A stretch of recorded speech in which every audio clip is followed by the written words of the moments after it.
TET paper 2A 2025. Babbling stage occurs at early childhood. వాగుడుకాయ దశ పూర్వ బాల్య దశ. పూర్వ బాల్య దశనే ప్రమాద వయస్సు అని కూడా అంటారు. పూర్వ బాల్య దశలో జరిగేది సమాంతర క్రీడ. పూర్వ బాల్య దశనే అన్వేషణ వయస్సు అంటారు. అభ్యసనకు సంసిద్ధమయ్యే వయస్సు అంటారు. పూర్వ బాల్య దశ అనేది పుట్టిన వెంటనే పూర్వ బాల్య దశనే పూర్వ ముఠా వయస్సు అని కూడా అంటారు. ఉత్తర బాల్య దశని ముఠా వయస్సు అంటారు. ఉత్తర బాల్య దశని పాఠశాల దశ అంటారు. శాశ్వత దంతాలు ఏర్పడే దశ అని కూడా చెప్తారు. శైశవ దశ అంటే ముఖ్యంగా ముద్దు గొలుపు వయస్సు అంటారు. ముద్దు గొలుపు వయస్సు అంటారు. అదేవిధంగా కౌమార దశ ఒత్తిడి ఒడిదుడుకులతో కూడుకున్న దశ. దీనికి వాగుడుకాయ దశకి ఆన్సర్ వచ్చేసి పూర్వ బాల్య దశ.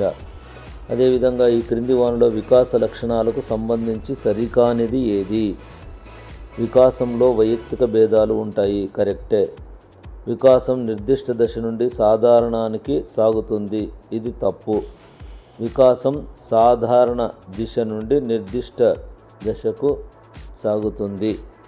వికాసం అవిచ్ఛిన్నంగా సాగుతుంది, ఇది రైట్. వికాసం అనువంశికత మరియు పరిసరాల పరస్పర చర్యా ఫలితము, ఇది రైట్. కాబట్టి ఆన్సర్ ఈ సంబంధం లేనిదేమి అంటే వికాసం నిర్దిష్ట దశ నుండి సాధారణానికి సాగుతుంది అనేది రాంగ్ ఆన్సర్. ఎందుకంటే వికాస ప్రక్రియలో వైయక్తిక భేదాలు ఉంటాయి. వికాసం అవిచ్ఛిన్నంగా సాగుతుంది. వికాసం అనువంశికత మరియు పరిసరాల పరస్పర చర్యా ఫలితంగా చెప్పుకోవచ్చు. కానీ వికాసము సాధారణం నుండి నిర్దిష్ట దశ వైపు జరుగుతుంది.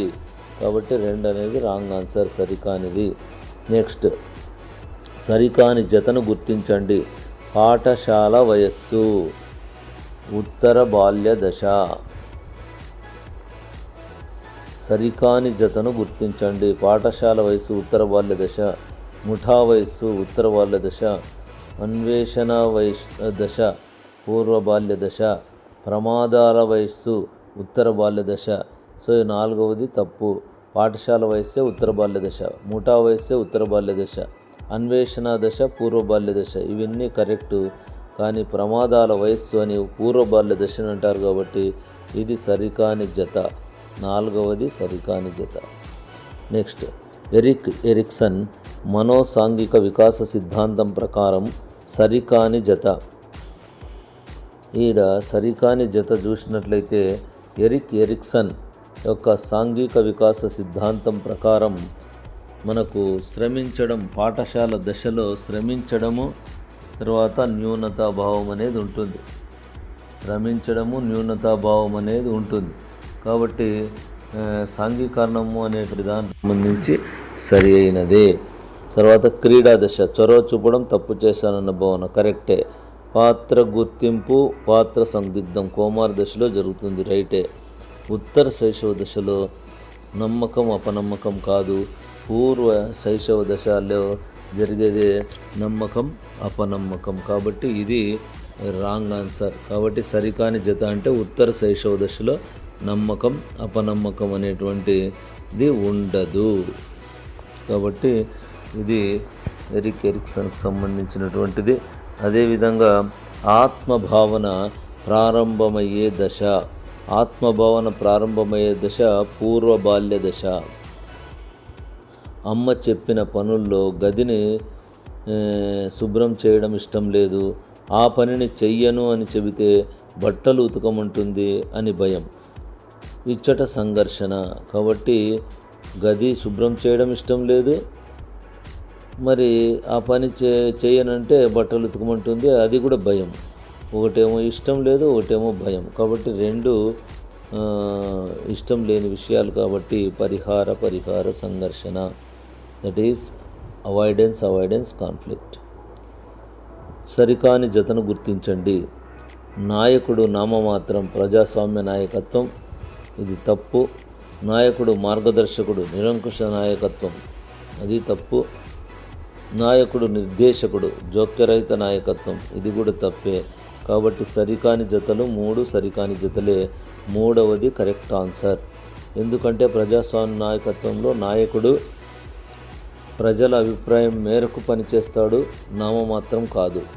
నిరంకుశ నాయకత్వంలో నాయకుడు అధికారాన్ని చలాయిస్తాడు, కింద ఉన్న సభ్యుల గురించి పట్టించుకోడు. నాయకుడు నిర్దేశకుడు కాదు. జోక్యరహిత నాయకత్వంలో కింద ఉన్న భాగస్వాములే నిర్దేశన చేస్తూ ఉంటారు.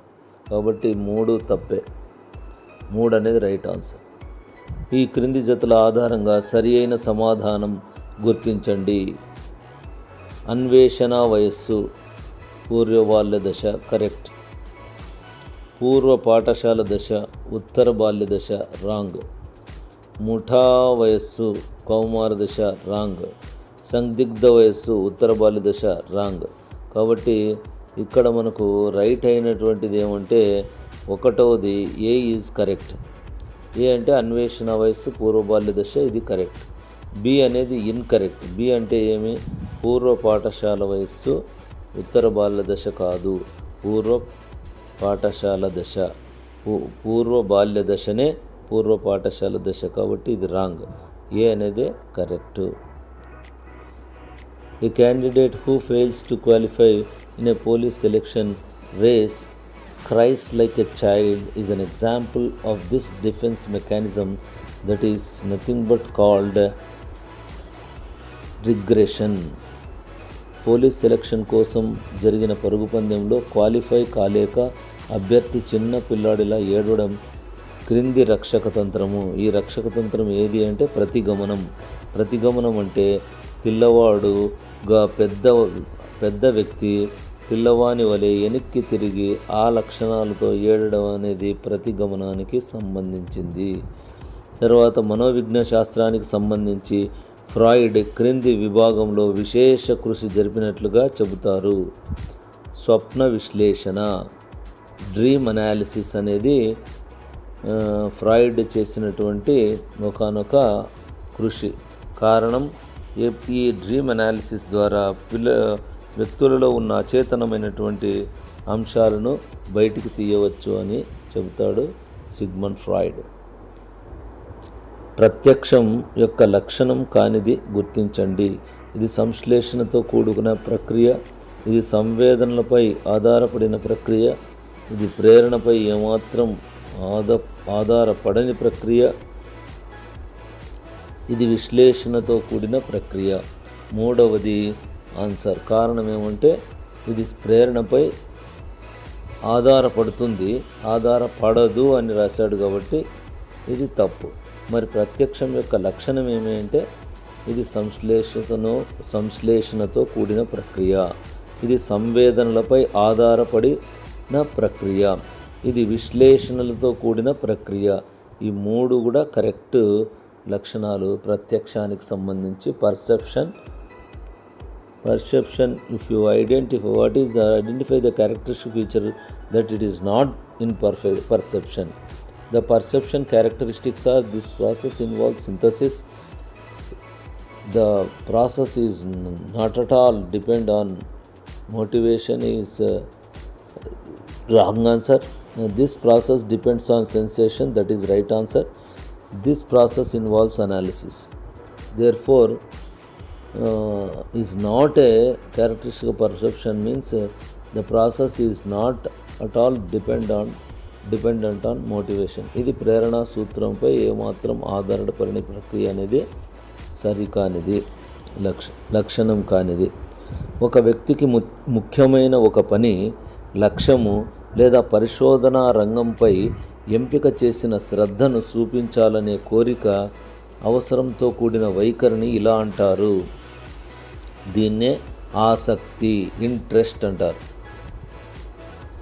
పుస్తకాలు మరియు రచయితలకు సంబంధించి సరి అయిన సమాధానమును గుర్తించండి. Howard L Gardner, frames of mind, that is the సరైనటువంటి జత. పుస్తకము రచయిత. Spranger, types of men, the psychology and ethics of personality, this is also right. Robert Henry Thurston, Primary Mental Abilities. Primary Mental Abilities as written by L. Thurston. Robert Henry Thurston, he belongs to thermodynamics. He is an engineer. కాబట్టి Robert henry Thurstone ఈ విషయంలో ఏ పుస్తకము రాయలేదు. కాబట్టి primary mental abilities L Thurstone, కాబట్టి ఇదే wrong answer. అంటే C అనేది ఏబీలు కరెక్టు, సి అనేది ఇన్కరెక్టు, మూడవది కరెక్ట్ అన్నమాట. హోవార్డ్ గార్డ్నర్ రచించిన గ్రంథము ఫ్రేమ్స్ ఆఫ్ మైండ్.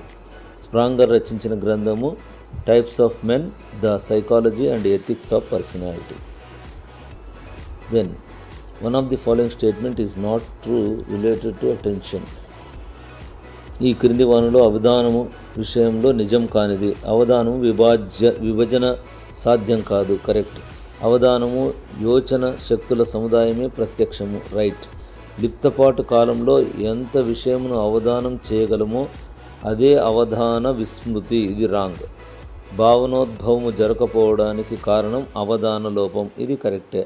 కాబట్టి కరెక్ట్ కానిది ఏది అంటే, నిజం కానిది ఏమంటే లిప్తపాటు కాలంలో ఎంత విషయం అవధానం చేయగలమో అదే అవధాన విస్మృతి కాదు, స్మృతి ఉండాలి, రైట్.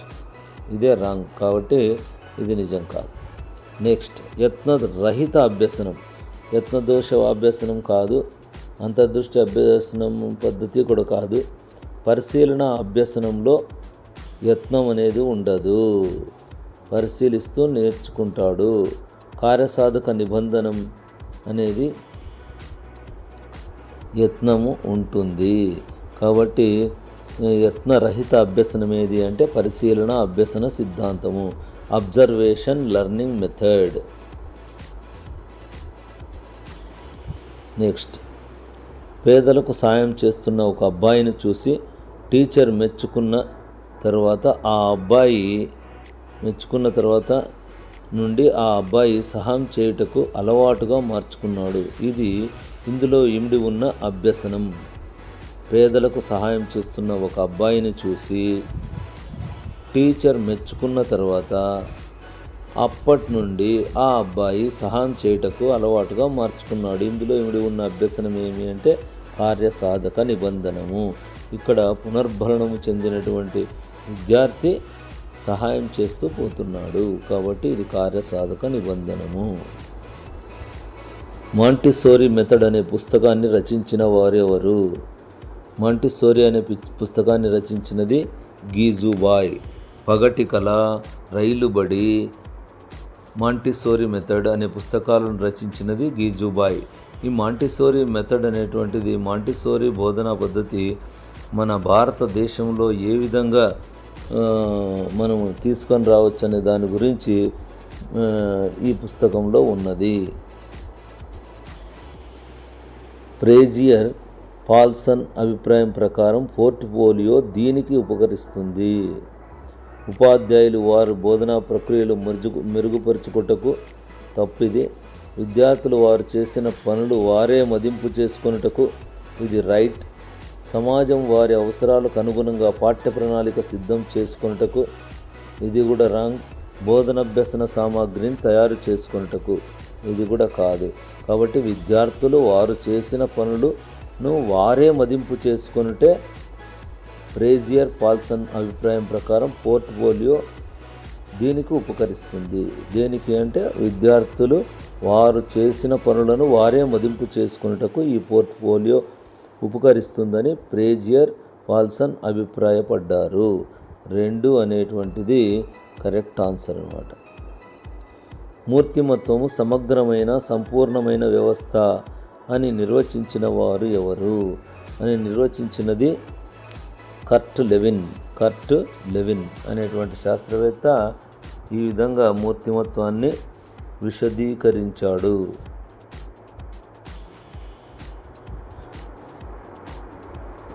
NEP 2020 వృత్తి విద్యతో కూడిన ఉన్నత విద్యలో గ్రాస్ ఎన్రోల్మెంట్ రేషియోను ఈ సంవత్సరం నాటికి 26.3% నుండి 50% పెంచాలని లక్ష్యంగా పెట్టుకున్నది. Answer is 2035. వికలాంగుల చట్టం 2016 ముఖ్య ఉద్దేశాలు గుర్తించండి. వైకల్య వర్గాలు 7 నుంచి 11కు పెంచబడ్డాయి. ఇది తప్పు.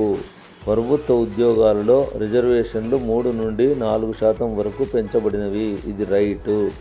ప్రభుత్వము మరియు ప్రభుత్వ సహకారం పొందుతున్న ఉన్నత విద్యా సంస్థల్లో 5% సీట్ల రిజర్వేషన్ కల్పన. ఇది రైటు. కాబట్టి బీసీలు రైటు, ఏ అనేది రాంగ్ అనమాట. కాబట్టి బీసీలు రైట్ అనేటువంటిది ఏడుంది 2. కాబట్టి 2 అనేది రైట్ ఆన్సర్. ఇక్కడ వికలాంగుల చట్టం 2016 ప్రకారము వైకల్య రకాలు 7 నుంచి 21కి పెంచబడ్డాయి అనమాట. 21కి పెంచబడ్డాయి, 11 కాదు. కాబట్టి మనకు 2 అనేదే కరెక్టు. ఇక్కడ ముఖ్య ఉద్దేశాలు చూసినట్లయితే బీసీలే ముఖ్య ఉద్దేశాలు అన్నమాట. ప్రభుత్వ ఉద్యోగాల్లో రిజర్వేషన్లు 3 నుంచి 4%కి పెంచబడింది. ప్రభుత్వ మరియు ప్రభుత్వ సహకారం పొందుతున్న ఉన్నత విద్యా సంస్థల్లో 5% సీట్లు రిజర్వేషన్ కల్పన చేయడం జరిగింది. ఎవరికి అంటే వికలాంగుల చట్టం 2016 ఉద్దేశించి. PWD act 2016, person with disability act. Next సరైన సమాధానం గుర్తించండి. కేంద్రీయ ప్రవృత్తి మానాలు బాహుళకము, మధ్యగతము. చరశీలత మానములు చతుర్థాంశక విచలనము, వ్యాప్తి. కావున రైట్ ఆన్సర్ ఈజ్ 3. 3 అంటే 1 బీసీలు, 2 వచ్చేసి ఏడీలు. కాబట్టి కేంద్రీయ ప్రవృత్తమానాలుగా మనం మీడియన్ తర్వాత మోడ్ని చెప్పుకోవచ్చు. ఈ విధంగా మనం మీడియన్, మోడ్ అనేటువంటివి స్టాటిస్టిక్స్ గమనించినట్లయితే దానిని ఎలా మెజర్ చేస్తారు అనేటువంటిది మనం ఇప్పుడు చెప్పుకోవచ్చు. ఇక్కడ మీడియన్, మోడ్ అనేటువంటి సైకోమెట్రీ అనేటువంటి అంశంలో సైకాలజీలోనే చైల్డ్ డెవలప్మెంట్ అండ్ పెడగాజీకి సంబంధించి మనకు ఇక్కడ వస్తుంది. వీటిని మనం జాగ్రత్తగా గమనించినట్లయితే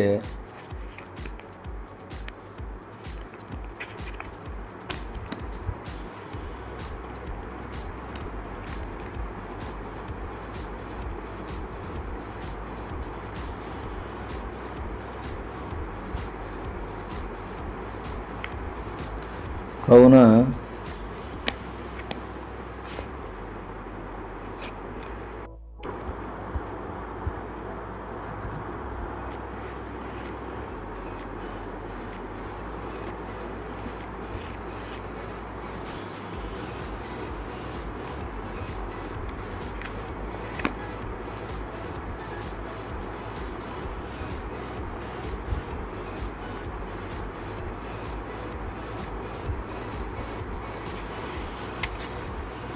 మెజర్స్ ఆఫ్ సెంట్రల్ టెండెన్సీలో భాగంగా మనము క్వార్టైల్ డీవియేషన్ తీసుకుంటే quartile deviation QD is equal to Q3 minus Q1గా చెప్పుకోవచ్చు. Q3 మైనస్ Q1గా క్వార్టైల్ డీవియేషన్ని మనం చెప్పుకోవచ్చు. క్వార్టైల్ డీవియేషన్ అనేది చరశీలతా మానాలు. ఇక్కడ ఆన్సర్ వచ్చేసి 3. కారణం బీసీలు మెజర్స్ ఆఫ్ సెంట్రల్ టెండెన్సీ అంటే కేంద్రీయ ప్రవృత్తి మానాలు. అదేవిధంగా చరశీలత మానాలు వచ్చేసి వ్యాప్తి, చతుర్థాంశక విచలనం. చతుర్థాంశక విచలనానికి సూత్రము Q3 minus Q1 divided by 2.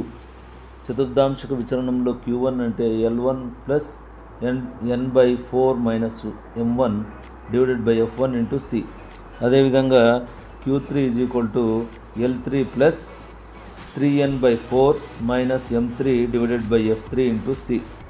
అదేవిధంగా మోడ్కు సంబంధించి మనం చూసినట్లయితే మోడ్ అంటే ఏమి, బాహుళకం అంటే ఏమి అని చూసినట్లయితే బాహుళకం అనేది మనము ఎక్కువ సార్లు దత్తాంశంలో చాలా తరచుగా ఎక్కువ సార్లు పునరావృతమైన విలువను ఆ దత్తాంశం యొక్క బాహుళకము అంటారు. దీన్ని Z అనే అక్షరంతో సూచిస్తారు. ఇది అనగా వర్గీకృత దత్తాంశానికి చూసినట్లయితే బాహుళకము is equal to L plus delta 1 by delta 1 plus delta 2 into C, లేదా బహుళకము is equal to L plus F minus F one divided by 2f minus of f1 plus f2 into C. ఇది మనకు మోడ్కు సంబంధించినటువంటిది. మీడియన్కి సంబంధించి చూసినట్లయితే మధ్యగతము అంటారు. మధ్యగతము is equal to L plus మధ్యగతము median is equal to L plus n/2 minus F divided by small F into C. అదేవిధంగా మనము రేంజ్ వ్యాప్తిని చూసినైతే వ్యాప్తి అంటే గరిష్ట విలువ మైనస్ కనిష్ట విలువ ఈజ్ కాల్డ్ రేంజ్. రేంజ్ అంటే అది, అంటే వ్యాప్తి అనేటువంటిది చూసినట్లయితే మనకు వ్యాప్తి అనేటువంటిది గరిష్ట విలువ మైనస్ కనిష్ట విలువ అని చెప్తాం. So answer is here. కేంద్రీయ ప్రభుత్వ మానాలు బీసీలు, చరశీలిత మానాలు ఏడీలు. దట్ ఈజ్ 3 అనేది కరెక్ట్ ఆన్సర్.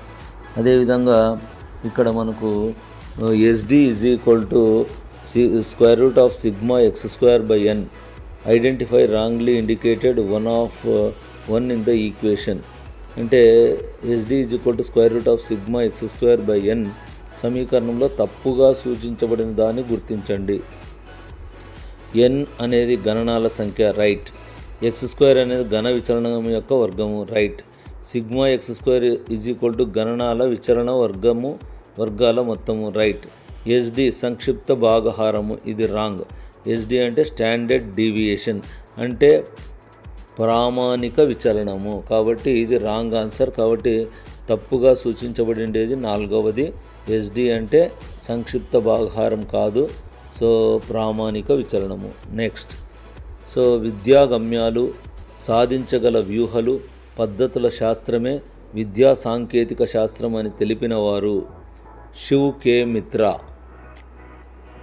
అదేవిధంగా ఇక్కడ రాబర్ట్ గాగ్నేకి సంబంధించినటువంటి కొన్ని అంశాలు అయితే ఉన్నాయి. రాబర్ట్ గాగ్నే అనే శాస్త్రవేత్త ఏం చేశాడు అని గమనించినట్లయితే ఇతను 8 రకాలైనటువంటి గాగ్నే చర్యలు అనేటువంటివి మనం గమనించవచ్చు. గాగ్నే 8 రకాలుగా తన యొక్క అంశాలు అనేటువంటివి చెప్పాడు.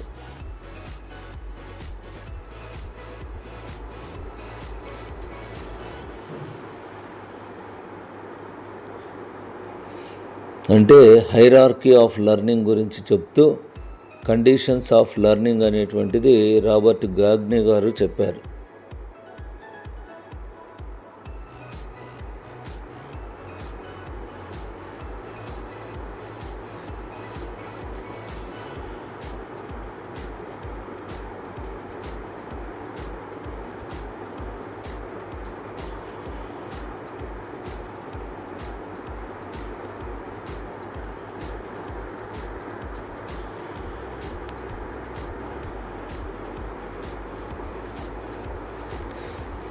గాగ్నే యొక్క 8 లెవెల్స్ ఆఫ్ లెర్నింగ్ చూసినట్లయితే మొదటిది అంటే ఈ arranged the 8 types of cognitive behavioural learning from simple to complex.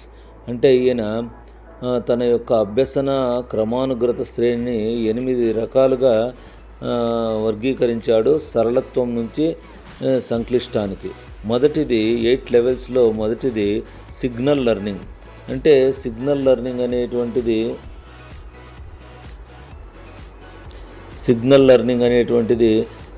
సంకేత అభ్యసనము అంటారు. సిగ్నల్ లెర్నింగ్ అనేటువంటిది చూసినట్లయితే సంకేత అభ్యసనం. తర్వాత స్టిమ్యులస్ రెస్పాన్స్ లెర్నింగ్, తర్వాత చైనింగ్, ఎస్ఎస్సి అని గుర్తుపెట్టుకోండి, SSC signal learning, stimulus response learning, chaining. తర్వాత VDC verbal association, discrimination learning, concept learning. చివరికి RP rule learning, problem solving. So ఈ 8 ఉన్నాయన్నమాట, SSC, VDC, RP.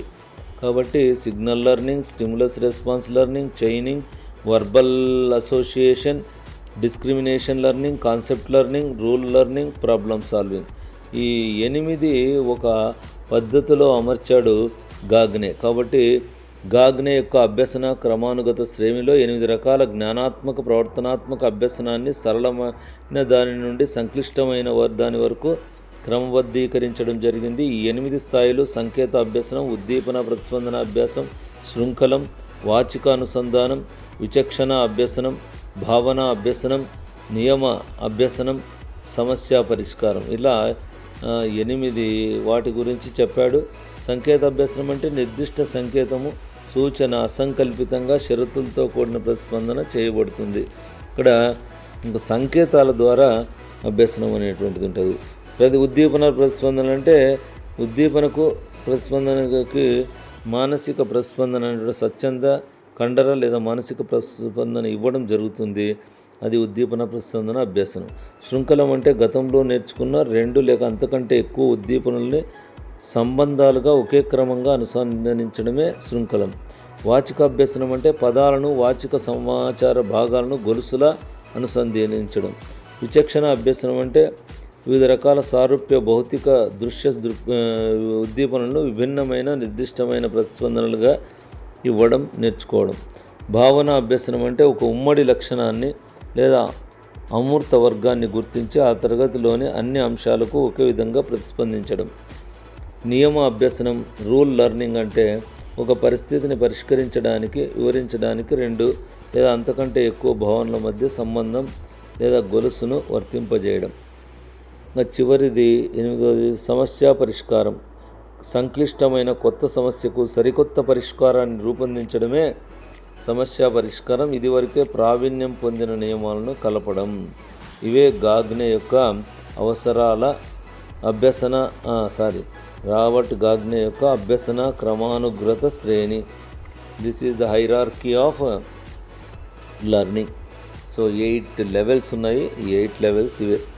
That is signal learning, stimulus response learning, chaining, verbal association, discrimination learning, concept learning, rule learning and problem solving.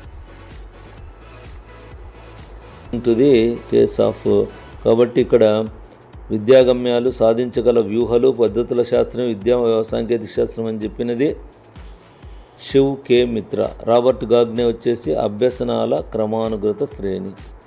క్రింది వాక్యాల్లో సరైన వాక్యాలు గుర్తించండి. వ్యక్తిగత అనుభవం ద్వారా పొందిన జ్ఞానము నిశ్శబ్ద జ్ఞాన సముపార్జన, రైట్. యాదృచ్ఛిక కార్యకలాపాల ద్వారా పొందిన జ్ఞానము అవ్యక్త జ్ఞాన సముపార్జన, రైట్. కాబట్టి ఏబిల్ 2 కరెక్టే. కాబట్టి ఇది 4వది correct. So knowledge acquired by personal experiences is called tactic knowledge acquisition. Knowledge acquired through random activities implicit knowledge acquisition. 2 రైటే కాబట్టి 4వది right. Topology not related to computer network. Topology computer network టోపాలజీకి సంబంధం లేనిది. మెట్రోపాలిటన్ టోపాలజీ అంటే ఏమంటే so ring topology, bus topology, star topology అనేది computer network సంబంధం ఉన్నటువంటిది. ఇది మెట్రోపాలిటన్ టోపాలజీ నగరానికి సంబంధించినటువంటిది. ఇందులో కంప్యూటర్ నెట్వర్క్ సంబంధించి ఉండదు. మెట్రోపాలిటన్ ఏరియా నెట్వర్క్ అనేది ఒకటి ఉంది, అది వేరే నగరాల్లో ఉంటుంది. కాబట్టి ring topology, bus topology, star topology అనేటువంటివి చాలా ఇంపార్టెంట్. అవి ఏమి అసలు టోపాలజీలు ఏమి, కంప్యూటర్ నెట్వర్క్ టోపాలజీలు ఏమి అనేది ఒకసారి మనం గమనించినట్లయితే రింగ్ టోపాలజీ, స్టార్ టోపాలజీ, తర్వాత బస్ టోపాలజీ. బస్ టోపాలజీ అంటే అన్ని కంప్యూటర్లు ఒకే ప్రధాన కేబుల్ ద్వారా అనుసంధానించబడి ఉంటాయి. స్టార్ టోపాలజీ అంటే ప్రతి పరికరం మధ్యలో ఉన్న ఒక హబ్బు లేదా స్విచ్తో కనెక్ట్ చేయబడి ఉంటుంది. రింగ్ టోపాలజీ అంటే ఒక ప్రతి పరికరము దాని ప్రక్కనున్న 2 పరికరాలతో, ఒక కంప్యూటరు దాని పక్కనున్న 2 కంప్యూటర్లతో కలిపి వృత్తాకార రూపంలో అమర్చబడి ఉంటాయి. కాబట్టి ఇవన్నీ కూడా నెట్వర్క్ టోపాలజీ అంటే టోపాలజీలు కంప్యూటర్ నెట్వర్క్కు సంబంధించినవి. ఇవి కంప్యూటర్లు లేదా పరికరాలు ఒకదానితో ఒకటి ఎలా కనెక్ట్ అయ్యాయి తెలిపే నెట్వర్క్ అమరికలు. ఏది రింగ్ అండ్ బస్, 3వది స్టార్. ఈ 3 కూడా నెట్వర్క్ టోపాలజీస్, కంప్యూటర్ నెట్వర్క్ చెందినటువంటివి. నెక్స్ట్ మనము క్వశ్చన్కి వచ్చేస్తున్నాం. సో ఇది ఆన్సర్ వచ్చేసి నెట్వర్క్ టోపాలజీకి సంబంధం లేదంటే metropolitan topology. Telephone conversation is, telephone సంభాషణ అనున్నది వ్యక్తిగత సమాచార ప్రసారము, ఇది కరెక్ట్. సో అంతర వ్యక్తిగత సమాచార ప్రసారము, క్రమానుగత సమాచార ప్రసారము, సాంకేతిక సమాచార ప్రసారం. టెలిఫోన్ సంభాషణ అనేది అంతర వ్యక్తిగత సమాచార ప్రసారము. This is the right answer. This is interpersonal communication. ఒక వ్యక్తి ఇంకొక వ్యక్తితో ఒక బాంధవ్యాలను ఏర్పరచుకోవడానికి జరిగేటువంటి ప్రసారమే ఇంటర్పర్సనల్ కమ్యూనికేషన్, అంతర్ వ్యక్తిగత సమాచార ప్రసారము, టెలిఫోన్ సంభాషణ అనేది. నెక్స్ట్ ఎఫ్టిపి అనగా, ఎఫ్టిపి అంటే file transfer protocol. File transfer ప్రోటోకాల్ని ఎఫ్టిపి అంటారు. అదేవిధంగా వెబ్ 2.0 యొక్క సరైన లక్షణాలను గుర్తించండి. చదవడంలో రాయడంలో నిష్క్రియాత్మకమైనది, ఇది రైట్, అది లక్షణము. సో వినియోగదారుల యొక్క భాగస్వామ్యం ప్రజాస్వామ్యయుతము. వినియోగదారుడు చదవడం రాయడం రెండూ చేయవచ్చు. వెబ్ కంటెంట్ యొక్క స్వభావం మూసివేయబడినదిగా చెప్పవచ్చు. కాబట్టి ఒకటోదంటే బీసీలు. బీసీలు అంటే వినియోగదారుని యొక్క భాగస్వామ్యం ప్రజాస్వామ్యయుతము. వినియోగదారుడు చదవడము రాయడము రెండూ చేయవచ్చు. ఇవి రెండు కూడా మనకి బీసీలు ఒకటో దాంట్లో ఉన్నాయి, ఒకటోది కరెక్ట్ అన్నమాట, సరైన లక్షణం అంటే. నెక్స్ట్ ఫ్లాండర్స్ పరస్పర చర్యా విశ్లేషణ ప్రకారం సమాధానమేమి? ఉపాధ్యాయుడి సంభాషణ ఎక్కువగా ఉంటే అతను చురుగ్గా ఉన్నట్లు, ఇది రైటు. ఉపాధ్యాయుడి ప్రత్యక్ష ప్రభావం కంటే పరోక్ష ప్రభావం ఎక్కువ ఉంటే తరగతి గది నియంత్రణ అతని ఆధ్వర్యంలో ఉండదు, ఇది రాంగ్ ఆన్సర్. ఉపాధ్యాయుని సంభాషణ కంటే విద్యార్థుల సంభాషణ ఎక్కువ ఉంటే విద్యార్థులు చురుకుగా ఉన్నట్లు, ఇది రైట్ ఆన్సర్. కాబట్టి ఇక్కడ మనకు ఆన్సర్ వచ్చేసి రెండు అంటే ఏసీలు కరెక్టు, బి మాత్రం తప్పు. ఎందుకంటే ఉపాధ్యాయుడి సంభాషణ ఎక్కువగా ఉంటే అతను చురుగ్గా ఉన్నట్లు, రైట్. సిలో ఉపాధ్యాయుని సంభాషణ కంటే విద్యార్థుల సంభాషణ ఎక్కువ ఉంటే విద్యార్థులు చురుగ్గా ఉన్నట్లు, అది రైటే. ఉపాధ్యాయుడి ప్రత్యక్ష ప్రభావం కంటే పరోక్ష ప్రభావం ఎక్కువగా ఉంటే తరగతి నియంత్రణ అతని ఆధ్వర్యంలో ఉండదు, ఇది తప్పు. ఎందుకంటే అది అందుబాటులో ఉన్నప్పుడు పిల్లలు దాన్ని వినియోగించుకుంటారు. కాబట్టి విద్యార్థులు బాగా యాక్టివ్గా ఉంటారని చెప్పొచ్చు. కాబట్టి ఆన్సర్ వచ్చేసి బీసీలు కరెక్టు, సరైనటువంటి సమాధానం. సో ఇది సైకాలజీకి సంబంధించినటువంటి పూర్తి విశ్లేషణ. ఫ్లాండర్స్ ఇంటరాక్షన్ అనాలిసిస్ కూడా ఇక్కడే మనం ఒకసారి చెప్పుకుంటే ఇంకా ఇంతటితో ఆపేస్తాము. ఏమంటే Flanders interaction analysis category system.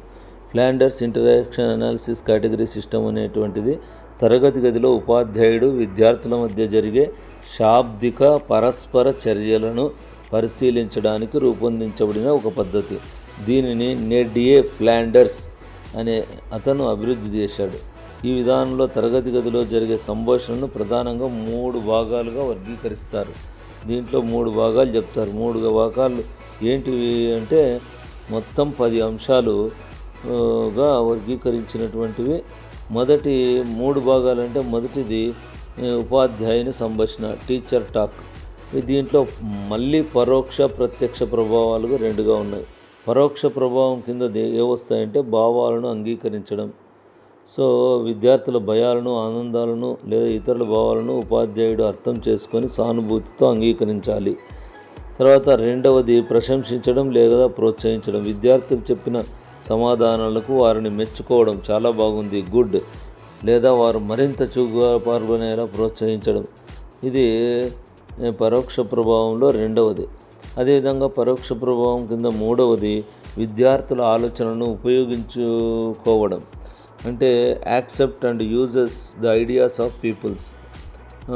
విద్యార్థులు వ్యక్తం చేసిన ఆలోచనను అంగీకరించి వాటిని వివరిస్తూ పాఠాన్ని ముందుకు తీసుకెళ్ళడమే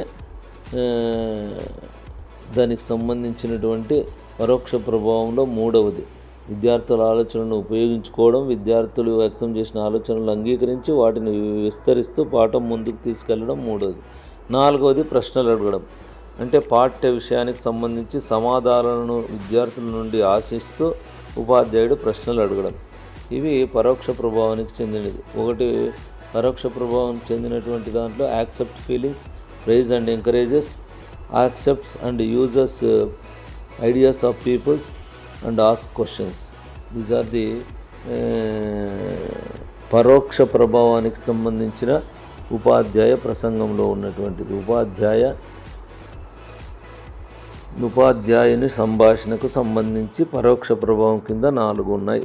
భావాలను అంగీకరించడము, ప్రశంసించడం, ప్రోత్సహించడం, విద్యార్థుల ఆలోచనలను ఉపయోగించుకోవడం, ప్రశ్నలు అడగడం. నెక్స్ట్ ప్రత్యక్ష ప్రభావంలో 5వది ఉపన్యాసం ఇవ్వడం. ఉపాధ్యాయుడు స్వయంగా సమాచారాన్ని, వాస్తవాలను, తన అభిప్రాయాలను విద్యార్థులకు వివరిస్తాడు. దీన్నే లెక్చరింగ్ అంటారు. ఆదేశాలు ఇవ్వడం, గివింగ్ డైరెక్షన్స్. విద్యార్థులు ఏం చేయాలో, ఎలా చేయాలో స్పష్టంగా సూచనలు, ఆదేశాలు ఇవ్వడమే పుస్తకాలు తెరవండి, బోర్డు వైపు చూడండి, ఇవన్నీ కూడా ఆదేశాలు ఇవ్వడమే గివింగ్ డైరెక్షన్స్. ఇంకా 7వది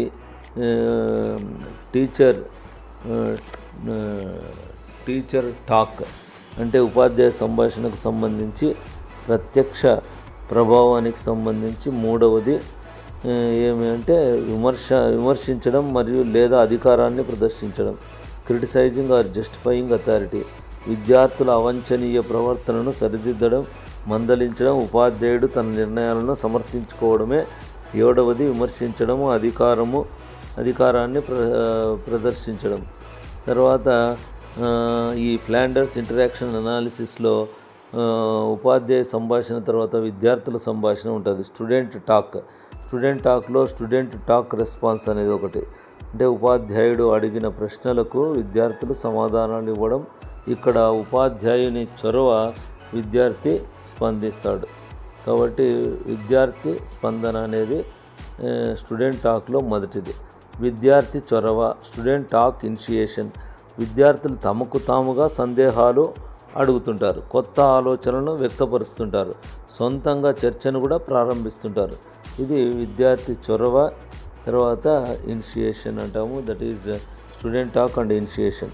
కాబట్టి స్టూడెంట్ టాక్లో 2 అంశాలు మాత్రమే ఉన్నాయి.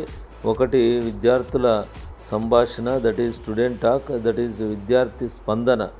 స్టూడెంట్ టాక్లో వచ్చేది విద్యార్థి స్పందన.